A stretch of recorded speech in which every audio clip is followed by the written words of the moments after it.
அண்ணா என்னண்ணா பழசைய நினைச்சு சிரிச்சிட்டு இருக்கீங்க? காமெடி பண்ணாரா டேய்? எல்லா விஷயத்தையும் சொல்லி நீ வந்து இப்போ நக்கல் பண்ணுறனா என்ன ஆகுது? நக்கல் மூணில் ஒன்றும் இல்லை. இப்போ என்ன மாப்பிள்ளை தானே பார்க்க வந்தாங்க, கல்யாணம் ஆகி போச்சே. உன்ன அவங்க வீட்டில் போய் பேசலாம்ண்ணா. இது லூஸ் மாதிரி பண்ணிட்டு இருக்கா. பொண்ணு ஸ்ட்ராங்கா? பொண்ணெல்லாம் ஸ்ட்ராங்கடா, பொண்ணெல்லாம் ஸ்ட்ராங்காக தான் இருக்கு. அப்புறம் என்னண்ணா பொண்ணு ஸ்ட்ராங்கு? அவங்க அப்பா ஒத்துக்க மாட்டாரா? அவங்க அப்பாலாம் ஒத்துக்குவாரு. அப்பெல்லாம் யாரு? அவங்க அம்மா ஒத்துக்க மாட்டாங்களா? அம்மாலாம் ஒத்துக்குவாங்கடா. அப்புறம் என்னண்ணா அந்த அண்ணன் தம்பி மாமா வச்சான் சித்தப்பா பெரியப்பான் அவனை யாராவது ஒத்துக்க மாட்டானுங்களா? இல்லை அவங்களும் ஒத்துக்குவாங்கடா. குடும்பமே ஒத்துக்குச்சு. அப்புறம் என்ன அவனுக்கு பிரச்சனை? யாரும் ஒத்துக்க மாட்டா?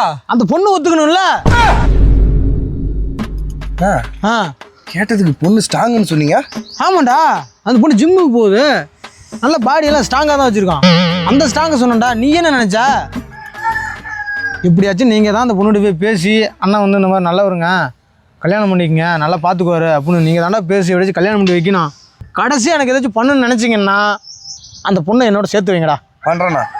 குழந்தை பிறந்துச்சுன்னா நீதி கார்த்தி, நீ காரி அப்படின்னு பேர் வைக்கிறேன்டா. கடைசியா தானே பண்ணிருந்தா தம்பிக்கு நாங்க பண்றோம்டா. பண்ணுங்கடா பண்ணும் பண்ணுங்கடா.